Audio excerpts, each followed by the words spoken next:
Hi everyone, I want to show you how to make this kind of background. It was by accident I've managed to make this, so I'd like to share with you. It's very simple and I really like the results. So I'm moving this aside and I'm gonna take a watercolor paper and I want to show you how I've made this. Yesterday I just wanted to prepare one page in my art journal with gesso. So I just took gesso and took this is uh, just a paintbrush I've picked in the cheap store from the hardware section. It's plastic bristles, and I just took gesso and started putting on my page, and I saw that it makes quite a texture with me moving the brush on the page. So I started playing with the gesso and I quite liked how it turns out. So of course I added more to my page, a really quite thick layer like so. I'm gonna cover the whole page.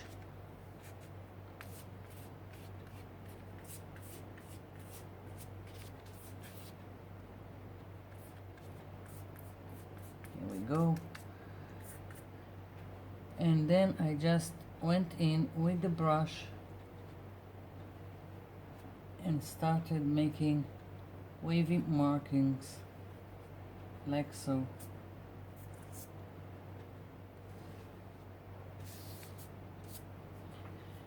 So that's the first part of this experiment. And then I've took some leads, circular leads, and started playing around and making markings while it's still wet.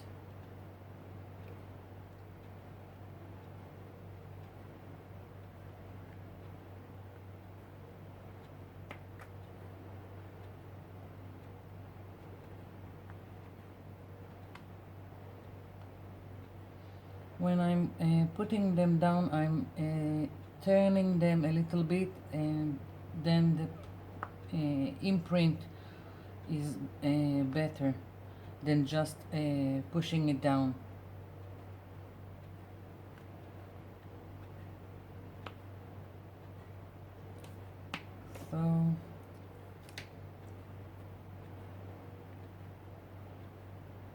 So I've got several sizes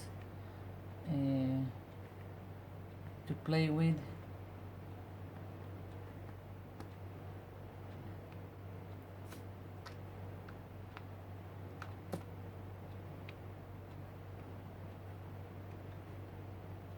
Here we go. So now all I have to do is wait for this to dry. I didn't use any heat tool to make it dry faster. I didn't want to chance it of, I don't know, bubbling, making air bubbles or something like that. So I'm gonna let it dry and then I'm gonna come back. I'm back. So now I'm gonna use my homemade sprays on this page. This one are made with gel food coloring and water. Monica, you asked about the sprays. I'm not using alcohol. I have several that I made, and I have made them with the filler from felt pens. I would open, took the insert and cut it down, put several in a bottle and then alcohol. But I don't really like the outcome, so I'm not using them anymore. And I've got others that I've used how, powder fabric fabric dyes, and also with water in this kind of bottles, and they work fine. So this is the ones from food coloring. The only thing is that sometimes this needs a lot of coats, because as it dries, it's like the pigment is not good enough. But I work with what I have. I really like them, and so I'm always waiting for it to dry, and then adds another layer.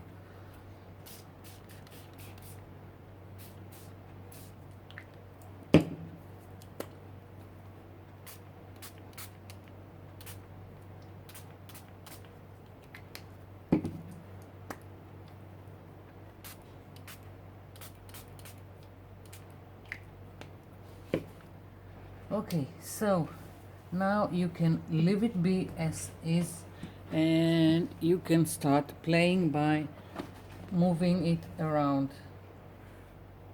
like so, and let it go into all the nooks and crannies that you made with the texture. And you can add if you want more, like so. And let's see, and let it play around. This is one of the techniques that you don't really control what the outcome.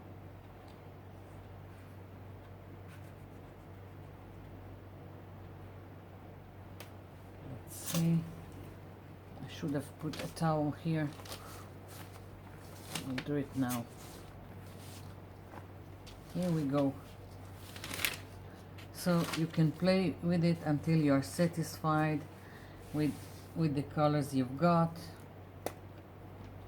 Adding here and here. And now I'm going to let it move here in the opposite direction.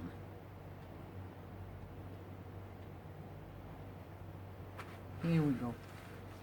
So I'm gonna let it be, and just so you will see the moving it aside.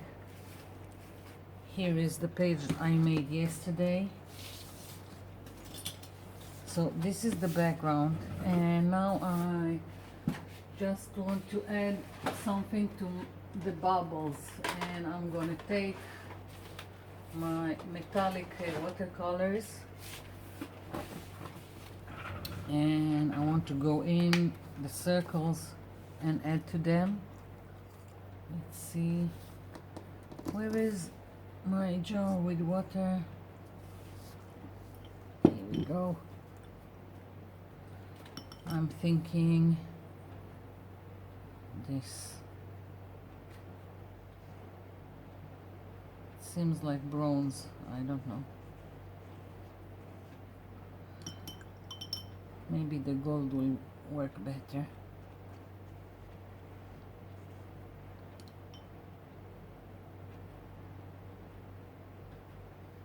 Yeah, I like the gold here. It shines. So basically it's just playing around, and you can also add more watercolors and let them drip again, like we did with the sprays. Whatever you fancy. I'm just going to put the gold on all my circles, like so, and I will see if I want to do anything else. Sometimes I'm satisfied with just doing some abstract background. Don't know if I will do anything else to this page.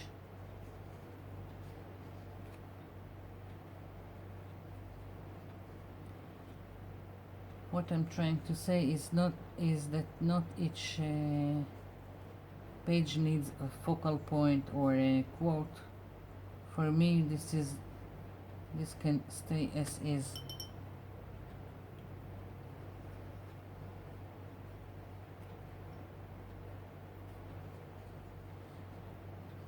The only thing I'm thinking now is that when it's dry, I want to add a little more darker color to each bubble, so it would be have the effect of that it will look more dimensional.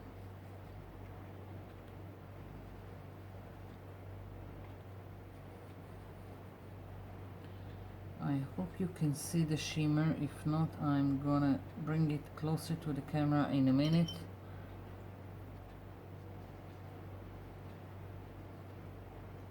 I think I've colored all the bubbles.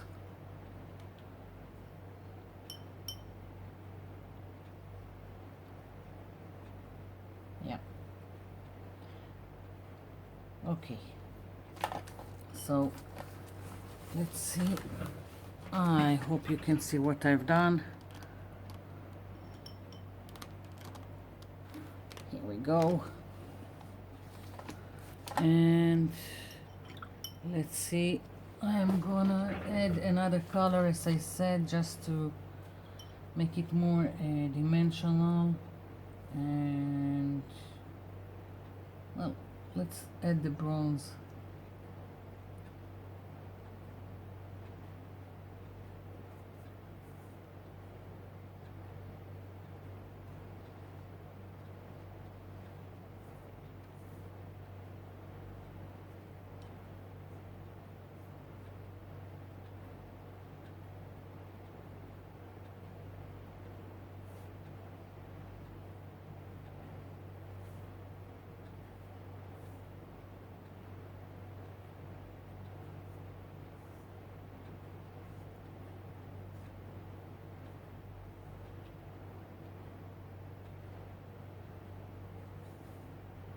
Like so.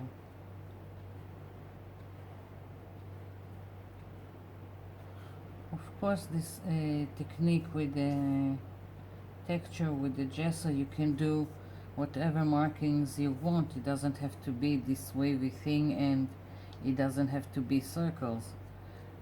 Just play around. You can do any markings you like on your page.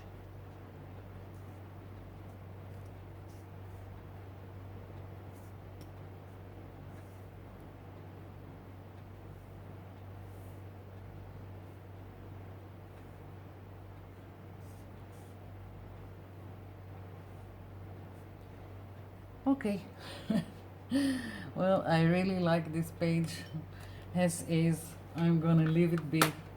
And here is the other page. It's not quite dry. As you can see, it lost a little bit of color, so I'm gonna be working on it. I'm moving this aside, and I'll just add more spray until I'll be satisfied with the outcome.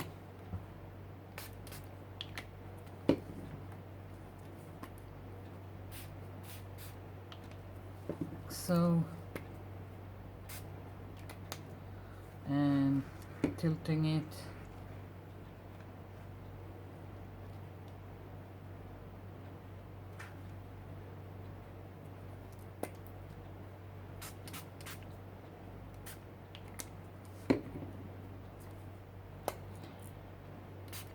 You can also spray a little bit more water if you want it to flow easier, but then you need to take into account that again you will have a diluted color, and you will have to add more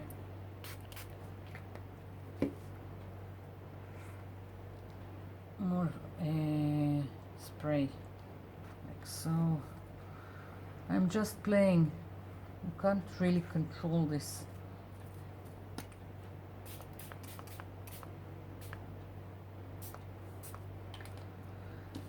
So this is it. I'm leaving it be, and I'll just take a picture of it at the end. And this is it for now. I hope you've enjoyed it. Thank you for watching. Thank you for leaving comments for me below, and I'll be seeing you in my next video. Bye.